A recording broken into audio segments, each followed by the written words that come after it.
The reviews are in, and we're going to tell you what they are in between bouts of coughing, because both of us have been hit with colds or allergies or something, because it's that time of year. Anyway, he's Todd Vandenberg. I'm Rob Steele. We've got reviews. We've got touching on some movie news, basically a little bit, I think. Some kind of, we might skip it. We don't feel well. But we're here for you, watching movies, so you don't have to. Or maybe you want to. You might watch them, in the future, or today, or yesterday even. See, that's my segue. How's that for a segue? Is that a good segue? Because The Master. You watched a movie this week called Yesterday. Woo! Go Rob, Master of Segways. Unlike last week when I reviewed a movie that I didn't particularly care for, I won't even mention it because it doesn't need any more promotion because it should die the painful death it deserves. I watched Yesterday, which I really, really enjoyed. It's a very interesting conceit, and I'll talk a little bit more about who created this movie. But the idea is that a young man wakes up, and he is the only person on Earth who remembers the Beatles. He is a struggling, very struggling singer-songwriter. He goes out on gigs, and they show a shot of a room just full of people. He goes out to this festival, and there are thousands of people there. And then they pull back. That's not the room he's in. He's in a little tent with about, there's 4 of his friends and about 7 kids. That's his audience. He does have an original song, which is written for the film, and it's a nice song, and he has a pleasant voice, plays guitar well, but he just doesn't have it. He's in an accident. Power goes off all over the world, which is beautifully done. Beautifully done. He wakes up, and he makes an offhand reference to a Beatles lyric. And his manager, a comely young lass, doesn't get the reference. And he's thinking, that's weird, but doesn't think anything about it. Things go on for a couple days. He keeps on making offhand cultural references to the Beatles because everybody does, because it's part of our culture. Nobody gets it. And he realizes the Beatles never existed. He Googles it. No Beatles. This is really weird. He remembers the songs. Being a good singer-songwriter, he decides he will bring the music back to the world. Imagine if the entire Beatles catalog came out of nowhere all at once. That's what this movie is about. And of course, he becomes super famous. It's really, really well done. I'm going to talk about the people behind it. Danny Boyle is the director. A different kind of movie for Danny Boyle. He typically does a little more hard-edged stuff. Not that he hasn't done some fun movies, but little things like 127 Hours, Slumdog Millionaire. You may know this guy's work because he's done fantastic movies all the time. Yeah. What was interesting to me is the writer's Dan Curtis. I'm sorry, not Dan Curtis. Wow. Flashback to Dark Tony Shadow. Curtis? Yeah. Richard Curtis. He's written a few nice little movies like Love Actually, 4 Weddings and a Funeral. He's done some amazing work. So it's nice when these two got together and produced this film.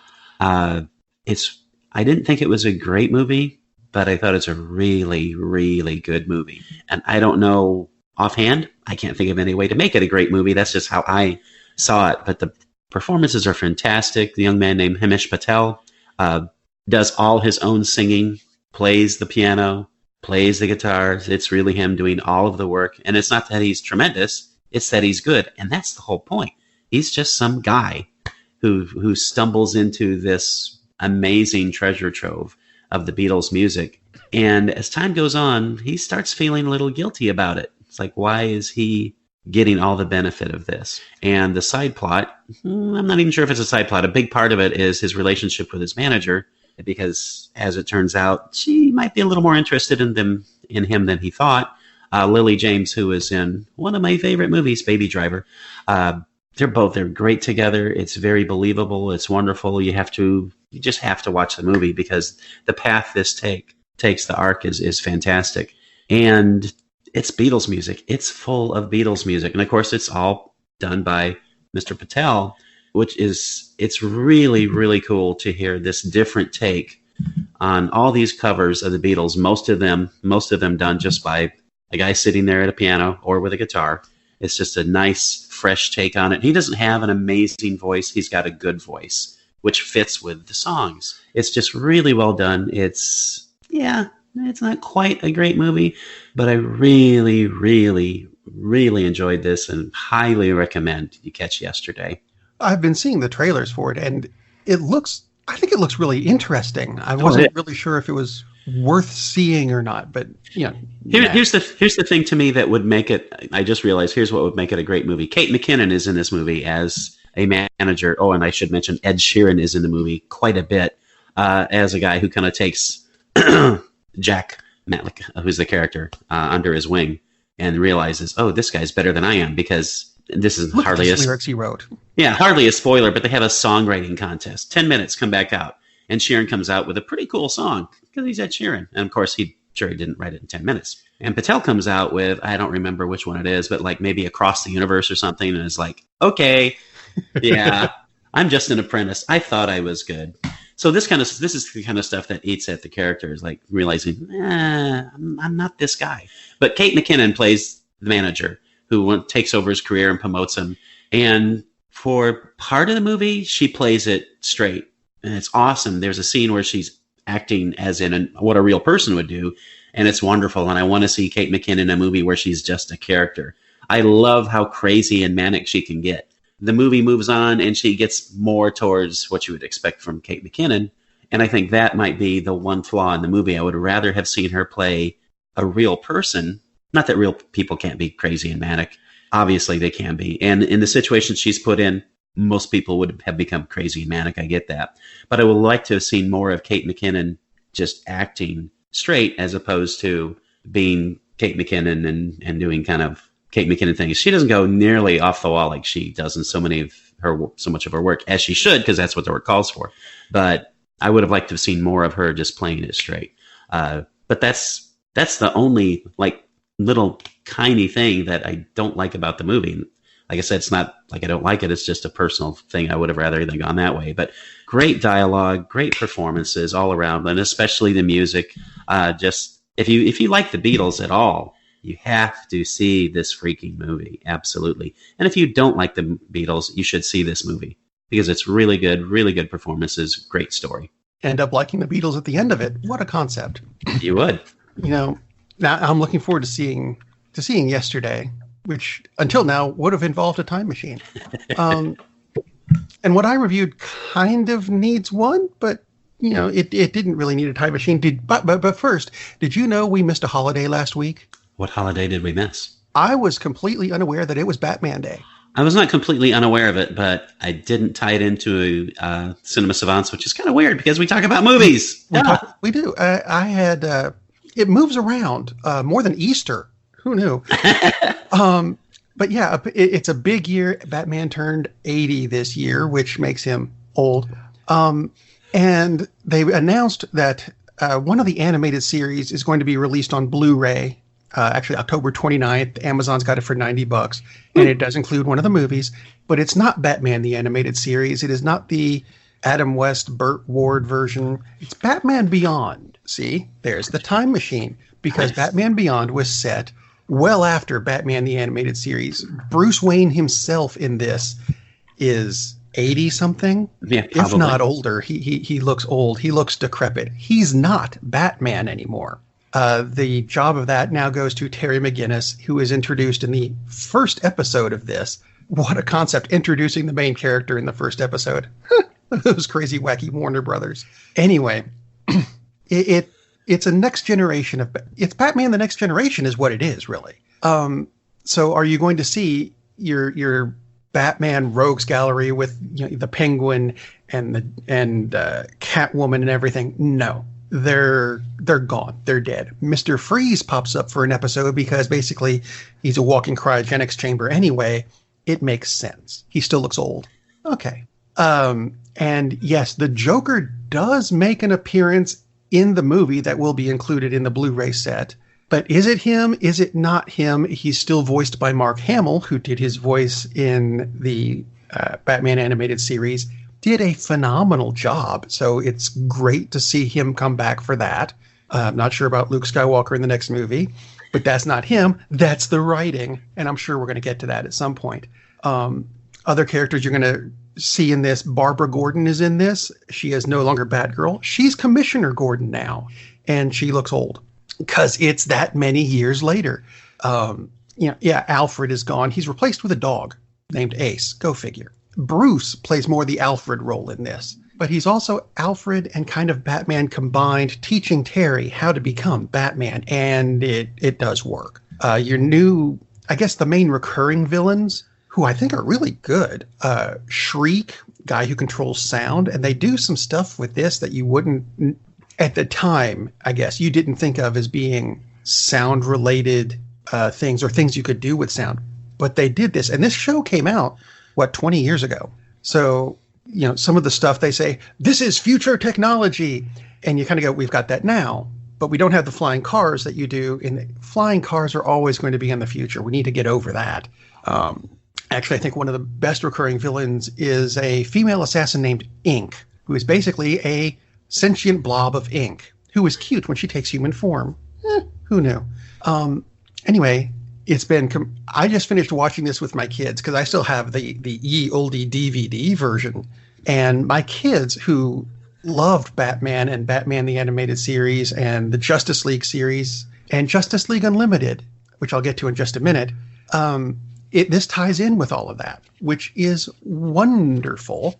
The one thing that I did notice is not on this DVD is the last episode of Batman Beyond is not on it, because the last episode of Batman Beyond is not a Batman Beyond episode.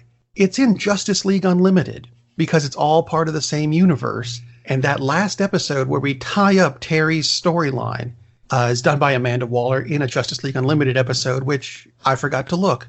May or may not already be out on Blu-ray. I know it's out on DVD. I'll get back to you on that. But Batman Beyond, it's, like I said, the Blu-ray is going to be coming out next month.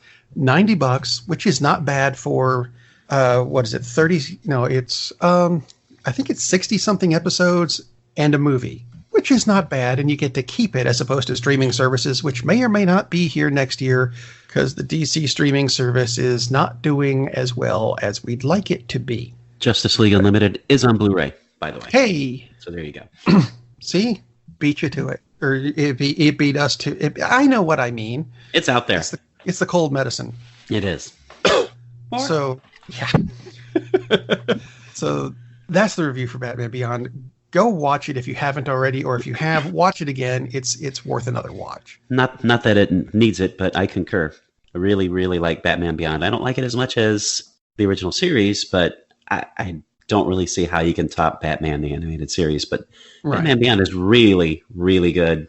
It's everything Rob just told you, so I'll shut up. Yay! It's some good stuff. And let's see. Let's go, I guess, now to the big question of the week.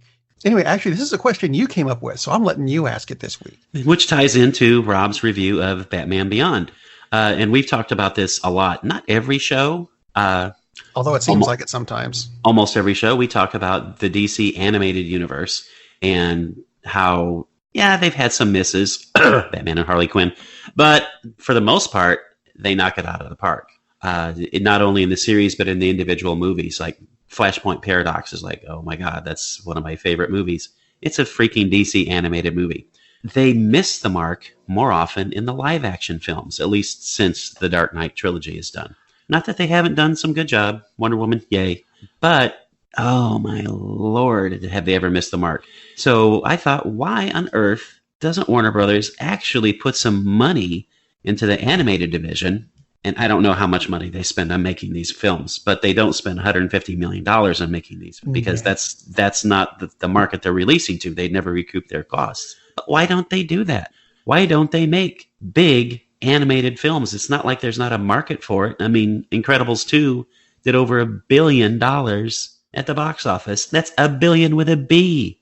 To me, it makes perfect sense. It's like, okay, we're kind of off and on with the live action.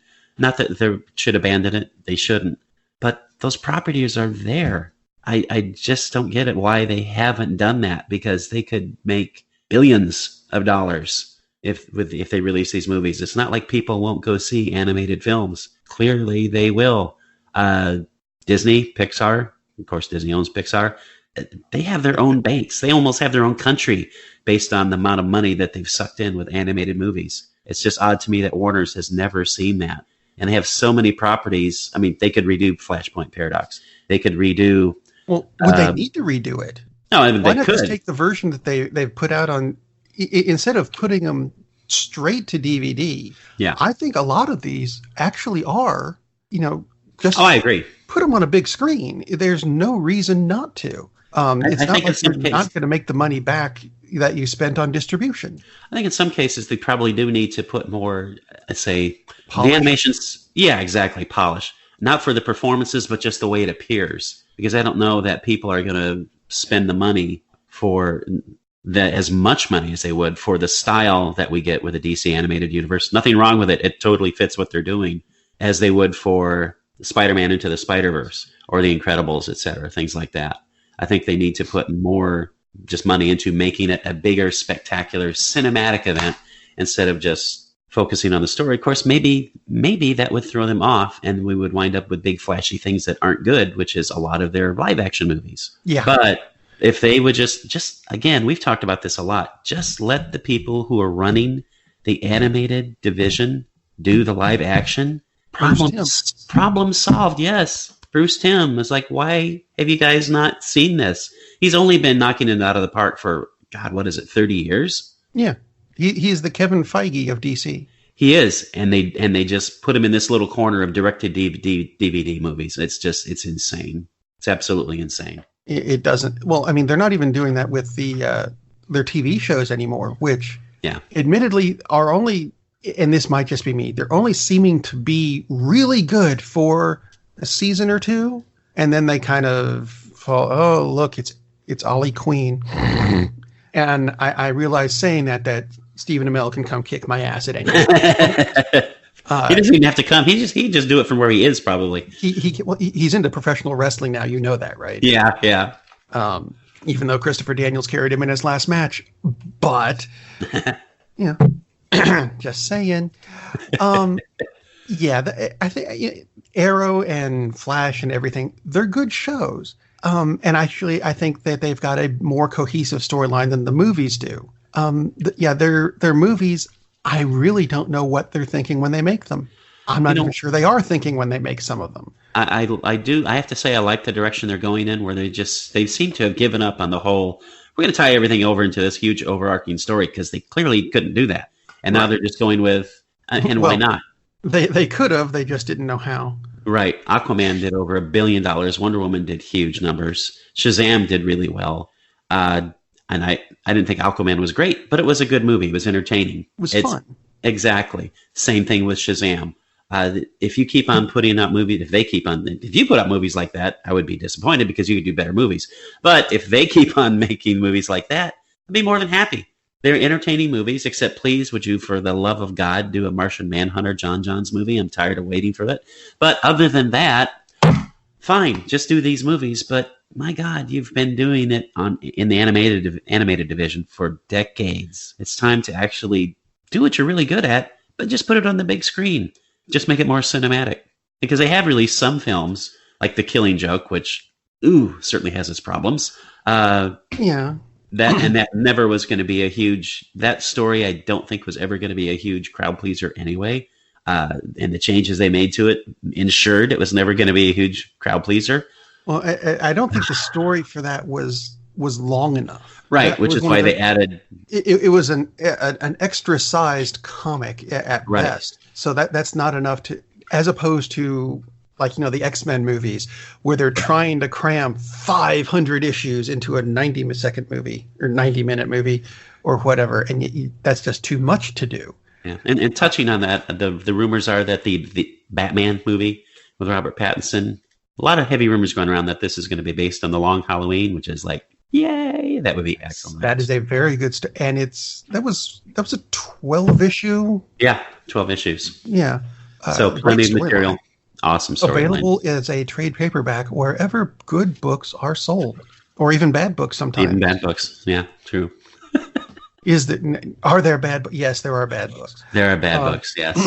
So yeah, I think DC needs to do better. Yes, please. We're waiting for it. How's this? Could the DC animated movie on a big screen be what we're looking forward to? Totally. See, there we go. There's our what you're looking forward to. Genius. For this week, because I know you said you were having trouble looking for one this week. Yes. I kind of have two, but I'm gonna put one in the thing I'm not looking forward to category. And I don't know if you saw this. Not comic book related. Exactly. What? Field of Dreams. Yes. I don't know if you saw this or not. When they made Field of Dreams, they actually did build the field, the baseball diamond in the cornfield, and they left it there as a what's the word I'm looking for? Tourist attraction. Trap. People go all the time. Yeah. Have you heard what they're doing with it next year? I have not.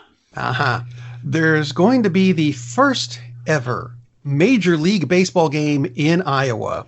They're supposedly having, God, and it's somebody huge too. It's like Yankees and Red Sox are playing in Iowa on this field that seats maybe 3,000 people. I'm kind of looking forward to it, not because of the game, not because I'm going. I don't live anywhere near Iowa. I'm looking forward to it to see how much of a disaster it's going to be. Because if you I know the Yankees are involved. I want to say the Red Sox are the other team. It's White Sox is the other team. White Sox? Yeah. Okay. Which why wouldn't they make it Yankees, Red Sox? But anyway. Because it's a home team for Chicago, home game. So the Chicagoans can just migrate south. I don't know. Should have made it the Cubs. Oh, good Lord. That would not have gone well. But I mean, you put the Yankees anywhere. The Yankees, as much as a lot of people hate them, are a big draw. Yes, so, they are. Yeah, you get Iowa's not going to be able to handle this. It's going to be a disaster, and it's kind of like watching the Titanic. You know, you watch the movie Titanic to watch it sink. Well, that's probably what's going to happen here. And I feel sorry for the people who own that field in Iowa. It's really odd. What's the oddest thing is that this is going to be a regular season game. That just seems so strange. It's not even spring training. A spring training game, I would understand. Right. Even though it's still probably going to be snowing in Iowa at the time. Probably would be. But yeah. But no, the other thing I'm looking forward to, and this happened just before the show. This hit me.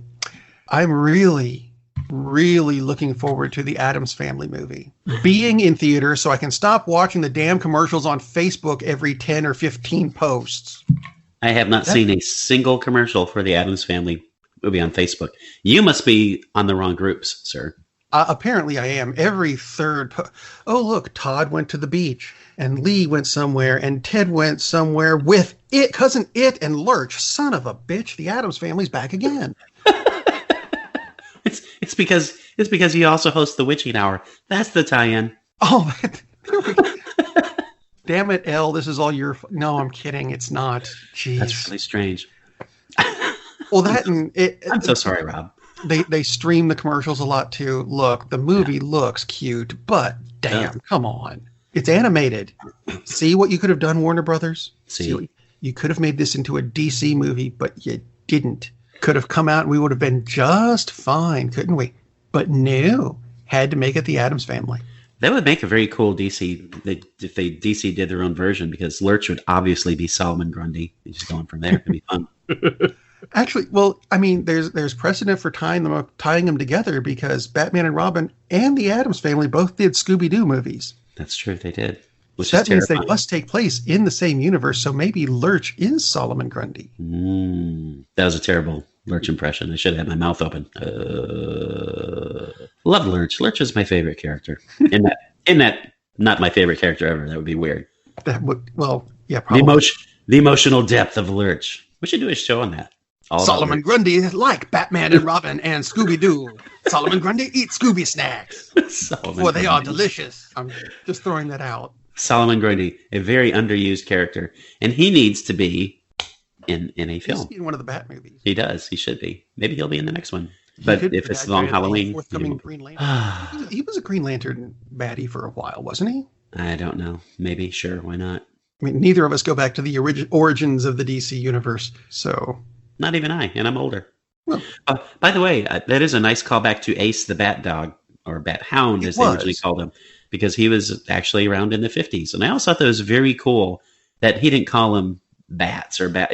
He just had a normal name like a dog would have. He just called him Ace. Right. As opposed to the Bat Cow they have now. I'd like to be making that up. There's pictures of Damien with his sword standing next to the Bat Cow going, dinner? You know, which very there's a wonderful note to end the show on. Yay, Bat Cow. But, we will be back again soon. I already know what I'm reviewing next week. It's something we left behind, but I'm not telling you what it is. That was a hint, though. Huh? Yeah, anyway, we'll see you next week. Good night, everybody. Captain, we're losing power in the warp engines. I think we should be leaving now. I'm going to go home and sleep with my wife. And on that unusually harmonious bombshell, it is time to end. I am very disappointed! Man, we have a weird job. It's shameful, but, it's a living. And like that, he's gone. Hey, who turned out the lights?